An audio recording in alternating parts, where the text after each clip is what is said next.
Hi everyone, welcome to my channel. My name is Anne, but I also go by my nickname Nini. I like to focus on Midwest true crime because I'm a Minnesota farmer's daughter. Today we're gonna go back to Chicago. We're gonna talk about one of the most famous mass murders in the city's history. It occurred almost 100 years ago, and it was a very significant part of Prohibition era Chicago. It involves gangsters, bootlegging, Tommy guns. The time period really does add another element to this case. We're gonna talk about the St. Valentine's Day Massacre. I know I could just quickly sum it up and say there were two rival gangs and they attacked each other, but I think it's very interesting the events that led up to the massacre. So I am gonna start out talking a little bit about that. And I do wanna say there are a lot of people involved in this case. A lot of them have Italian names, so I apologize now if I pronounce anything incorrectly. The St. Valentine's Day Massacre most likely would not have occurred if it had not been for a little thing called Prohibition. The push for Prohibition had been debated a long time in the United States, going back centuries, but it really ramped up in the late 1800s. This was mostly led by religious groups who saw alcohol as the root of all evil and the cause for moral problems and violence, which honestly is pretty true.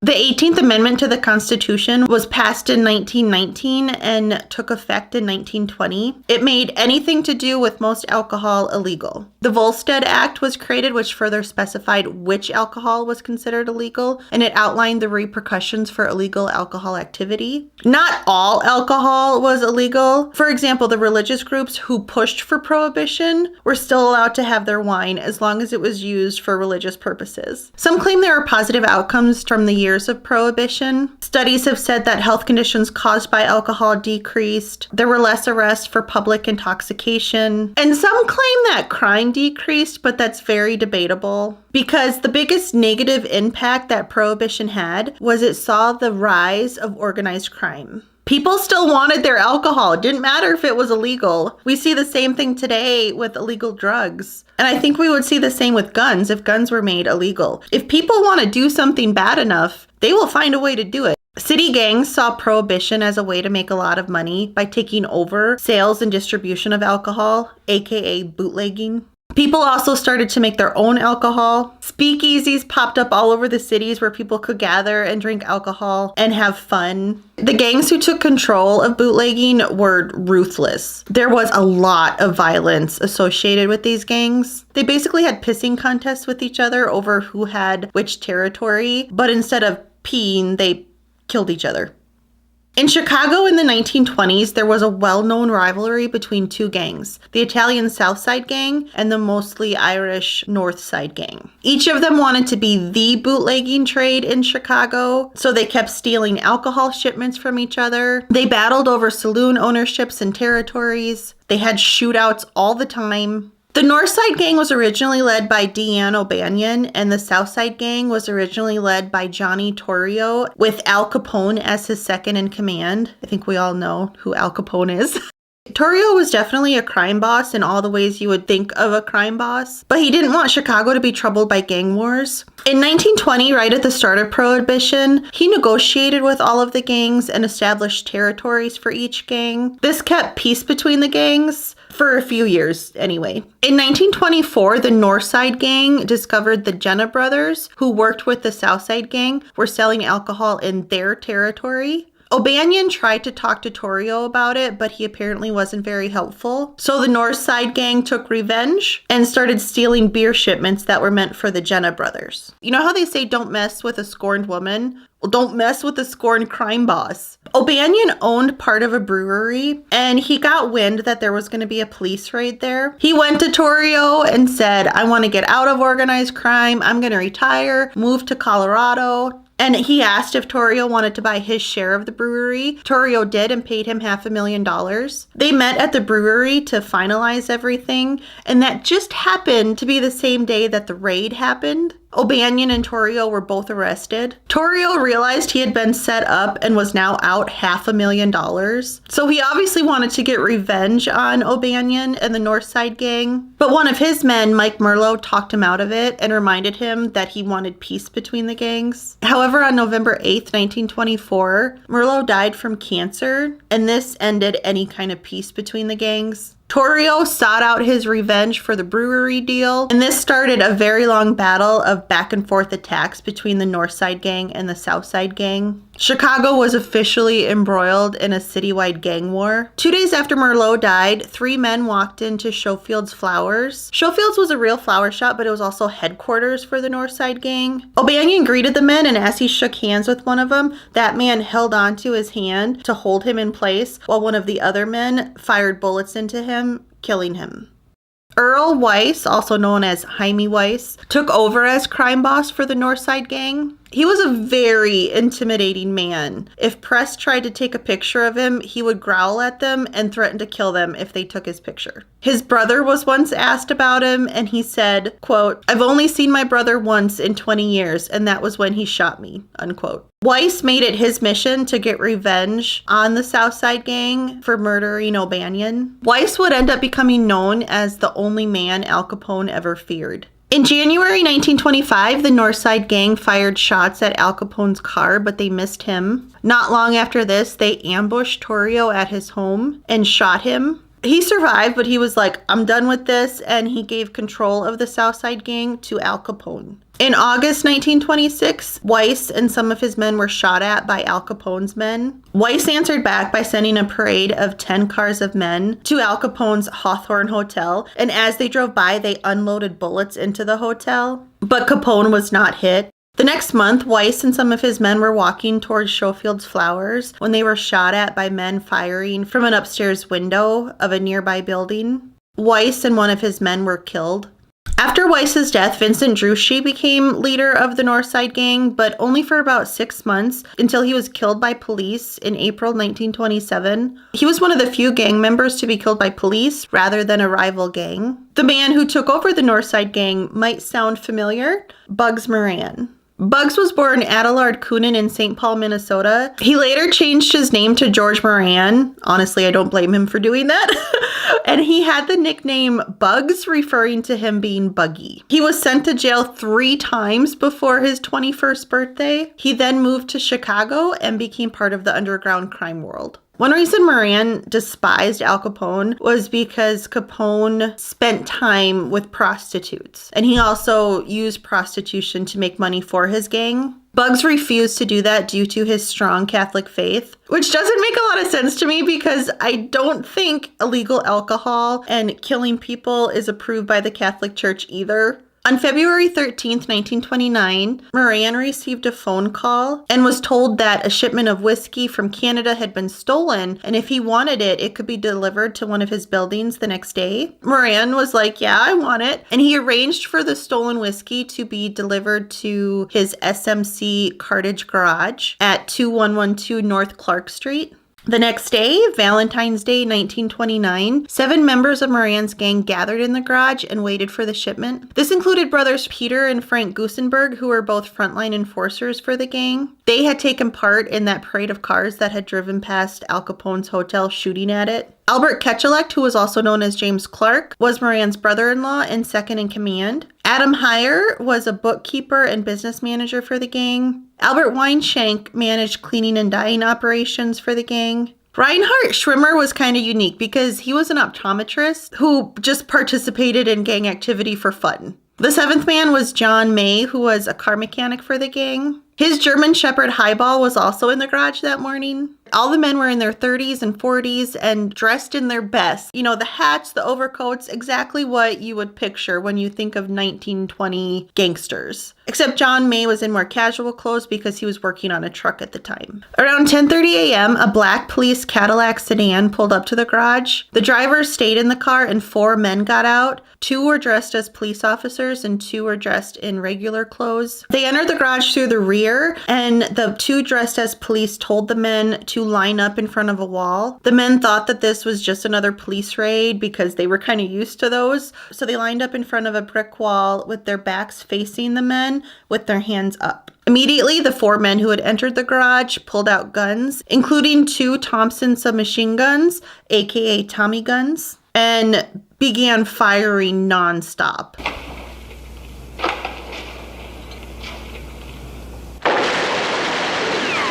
Even after all the men had dropped to the ground, they continued to shoot them. John May and James Clark were both shot directly in their faces, which made them almost unrecognizable. By the time they stopped shooting, each man had between 9 and 20 bullet holes in them. They put away the Tommy guns, and the two dressed as police pointed handguns at the two dressed in regular clothes, and they put their hands up and then were led out of the building, so it almost looked like police had the situation under control and they were arresting the two men dressed in regular clothes. They got in the sedan and drove away. Moran was supposed to be there that morning, but he had a habit of always being late. This saved his life that day. He had been approaching the garage in a car with another gang member when they noticed the police sedan in front of the building, and they thought it was being raided, so they turned around and went the other way. When real police arrived at the garage, all the men were dead, except for Frank Gusenberg. He had been shot 14 times, but was still alive. He was brought to the hospital, and police questioned him and asked him who shot him, but all he would say was that nobody shot him. There's no snitching in gang wars. Unfortunately, he died 3 hours after the shooting. John May's dog,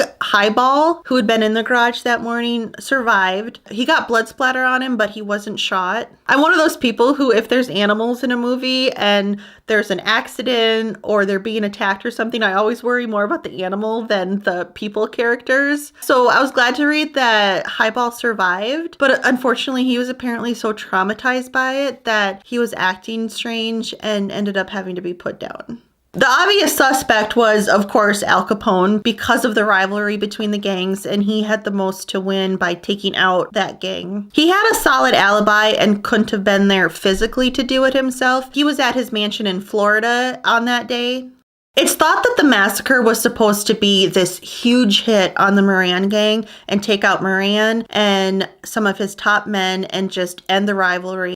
Albert Weinshank was the last to arrive that day. He looked a lot like Moran. They were the same height, they had similar builds, and they wore similar clothes. It's thought that Al Capone's men who were lookouts that day saw Albert Weinshank arrive, thought it was Bugs Moran, and then gave the go-ahead to start the attack, thinking Moran was in the garage. One witness was Miss Alphonsine Morin, who lived across the street from the garage. She has such an interesting name because Al Capone's full first name is Alphonse, which is similar to Alphonsine, and her last name sounds similar to Bugs Moran's last name. She and another witness, Jeanette Landsman, both gave interviews to the Chicago Tribune about what they saw that day. 6 days after their interviews were published, both women received letters in the mail suggesting that they keep their mouths shut.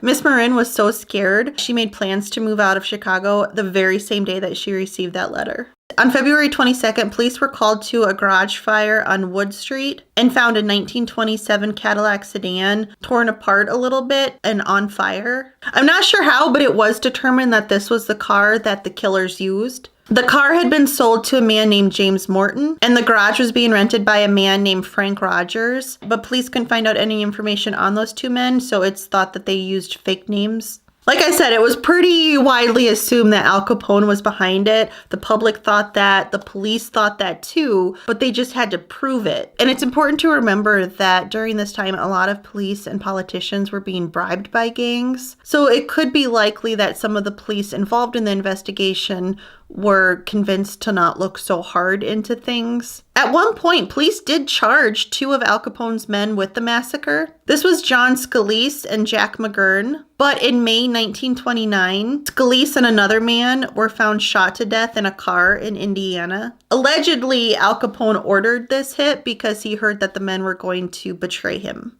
Police didn't have enough evidence against just Jack McGurn and had to drop the charges. Minutes before the massacre occurred, a truck driver sideswiped the police car about a block away from the garage. He stopped, but a man in the police car just waved him along. The truck driver noticed this man seemed to be missing a front tooth. When he told the police this, the police immediately thought it could have been Fred Burke. Fred Burke was a member of Egan's Rats, which was a Missouri gang. A conflict with another gang had caused Fred and some of the Egan's Rats members to leave Missouri and move to Chicago. They started to work under Capone. He referred to these men as his American boys. Burke and his men didn't limit their crimes to just Chicago. They robbed banks and killed people in several states. In December 1929, he killed a police officer in Michigan during a traffic stop. He fled the scene and later ditched his car. The registration attached to the car had an address in St. Joseph, Missouri. Police raided that home looking for Burke. They didn't find him, but they did find a whole lot of guns, including 2 Tommy guns. Michigan police knew Chicago were looking for Tommy guns because they knew that's what had been used in the massacre, so they sent the guns to Chicago. It's pretty common today to analyze bullets from crime scenes, but this was a fairly new technology in the 1920s. Forensics ballistics was pioneered by Dr. Calvin Goddard. Police had Dr. Goddard examine the bullets from the massacre and compare them to the 2 Tommy guns that had been taken from Fred Burke's home. Dr. Goddard determined that those Tommy guns were the guns used in the St. Valentine's Day massacre.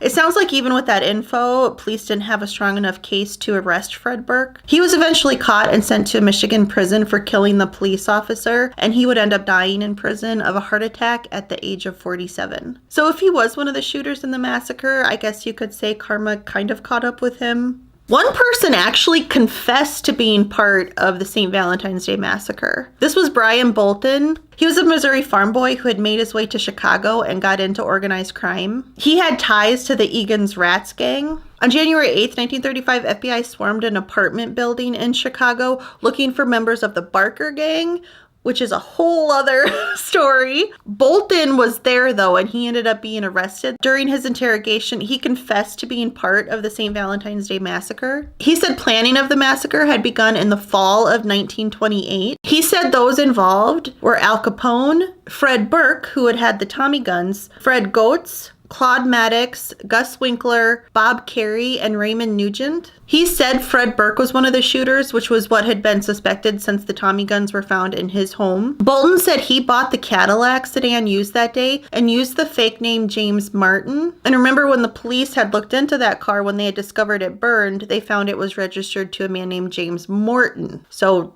similar. Bolton had claimed to have rented an apartment across the street from the garage, and that was where they set up their lookout. Police had already searched that area, and they had found a letter addressed to Bolton in that lookout area. When they showed his picture to the landlady of the building, she verified that was who had rented that apartment. Bolton said he and another man, Jimmy Moran, who is not related to Bugs, were the lookouts that day. Bolton admitted he mistook Albert Weinshank for Bugs Moran, and when he saw Albert Weinshank enter the building thinking it was Bugs Moran, he called the shooters at the Circus Cafe to give them the go-ahead. Al Capone was obviously not too happy with Bolton for mistaking Weinshank for Bugs Moran. And what do they do in gangs? If they are mad at you or they want revenge, they kill you. So Al Capone was planning to kill Bolton for this mistake, but allegedly Frank Goetz talked him out of it. Gus Winkler's widow, Georgette, supported Bolton's claim in a letter to the FBI and also in her memoirs. She said her husband had been part of a special crew for Capone that he used for high-risk jobs. A Chicago detective who worked on the case said he felt that Bolton's claims were true. The FBI never pursued charges against Bolton, even though he admitted to being part of it, because it sounds like they didn't have jurisdiction over it since it was a state case.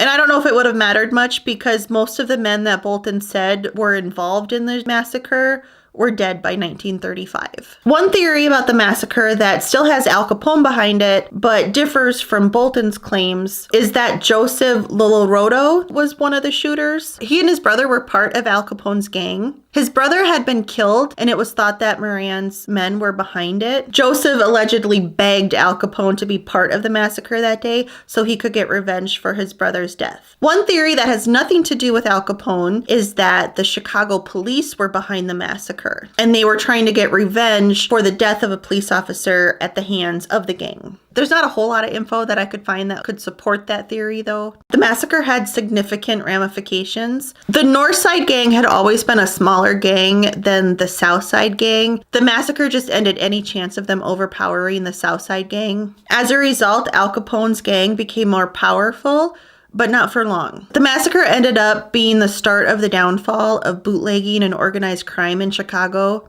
or at least organized crime as it was known in the 1920s. So it's kind of interesting that by ordering the hit, allegedly, Al Capone was responsible for his own downfall. There was a huge public outcry after the massacre. People had known that people were still drinking alcohol. They knew there was bootlegging. They knew there were these gangs. But this really hit home how violent the gangs were. And it was starting to give Chicago a bad reputation. Herbert Hoover was sworn in as President of the United States in March 1929. About 2 weeks after he was sworn in, he met with a group from Chicago at the White House. This included the publisher of the Chicago Daily News and a man from the Chicago Crime Commission. They begged President Hoover to do something about organized crime in Chicago. They talked about how Chicago was being controlled by gangsters and the police and the governor were unable to do anything about it. They said the federal government was their only hope. President Hoover didn't like that a major U.S. city was in the hands of gangsters, so he made it his mission to get the biggest culprit of organized crime in Chicago,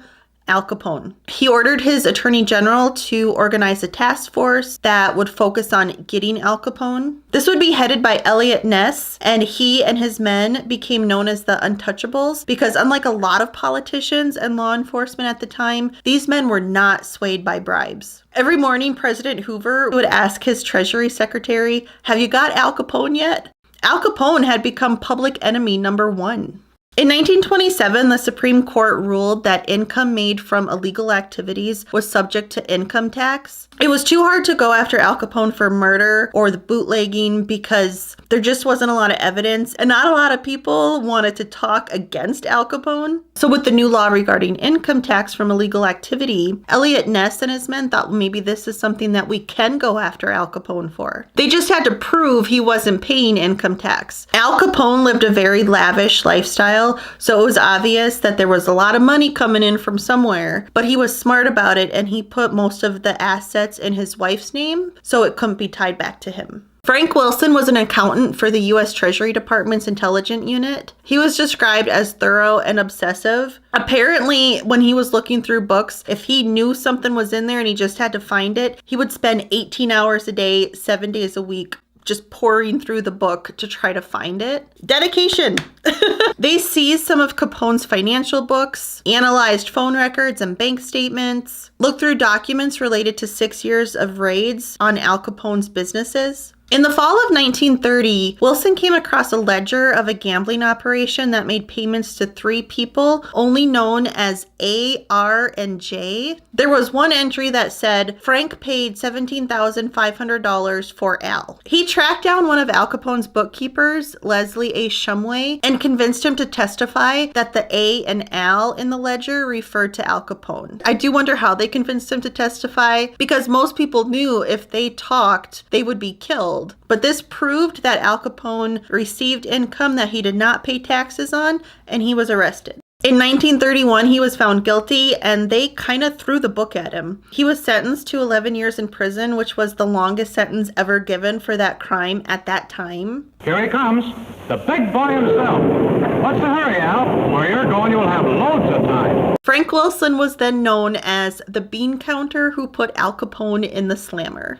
Shortly after starting his prison sentence in Atlanta, Al Capone was diagnosed with syphilis, gonorrhea, and cocaine withdrawal. He was transferred to Alcatraz in 1934. His mental status began to deteriorate as the syphilis spread to his brain. Due to his poor health, he was released on parole in November 1939 after serving 7 years in prison. In 1942, he was treated with a new drug at the time, penicillin. This slowed down the progression of his syphilis, but it couldn't reverse the damage it had already caused to his brain. A psychiatrist determined in 1946 that Al Capone had the mind of a 12-year-old.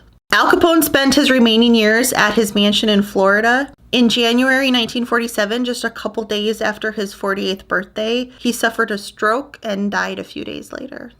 His body was transported back to Chicago, and he was buried in Mount Carmel Catholic Cemetery. Ironically, this is the same cemetery where Jaime Weiss, who was known as the only man Capone ever feared, is also buried. The Northside Gang never recovered from the massacre, and eventually Bugs Moran left Chicago. He got out of bootlegging and organized crime, but he still committed petty crimes like robbery and mail fraud. He was arrested in 1946 for robbing a tavern in Ohio and sentenced to 20 years in prison. He was released on parole in 1956, but was immediately arrested for a 1945 bank robbery that also occurred in Ohio. For that crime, he was sentenced to an additional 10 years. In 1957, shortly after starting that sentence in a Kansas prison, Bugs Moran died from lung cancer at the age of 63. It's said he only had about $100 to his name at the time of his death. Support for Prohibition dwindled over the years. It was thought that at least half the population was still drinking alcohol, so everyone's like, this isn't really doing anything. Bootlegging and organized crime proved that Prohibition was failing, and also that it was having a negative, violent impact. In December 1933, the 21st Amendment to the Constitution ended Prohibition.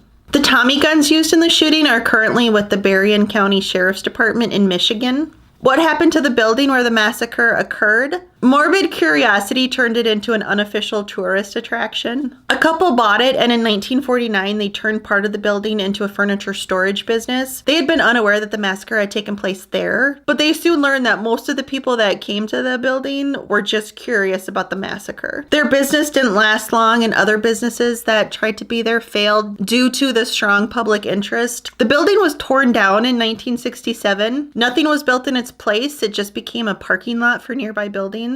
So it's kind of a bummer for historical crime buffs that you can't visit the building where the famous massacre occurred. You can, however, eat at the building across the street, the Chicago Pizza and Oven Grinder. This was the building where Al Capone's men kept lookout in an upstairs apartment.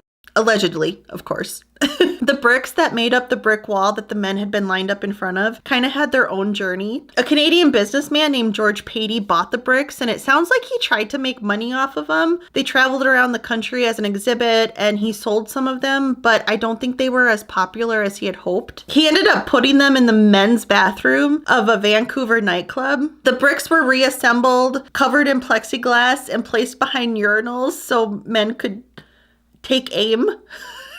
In 2012, the Mauve Museum in Las Vegas acquired the bricks. They were reassembled into a wall, and red paint was added around some of the bullet holes to make them more noticeable. The wall is still on display in that museum, so if you're in Las Vegas, you can see the famous wall from the St. Valentine's Day Massacre. Even though it's pretty widely assumed that Al Capone was behind the St. Valentine's Day Massacre, it's still an unsolved case to this day. I feel like I should say something profound at the end of this, like crime doesn't pay or something. This case ended up being a lot more interesting than I thought it would be. The mob stuff is kind of fascinating. And like I said at the beginning, the time period just adds another element to it with the way they dressed, the cars that they drove. I'd love to hear your thoughts on this case. Thank you so much for watching. I'll see you next time. Bye.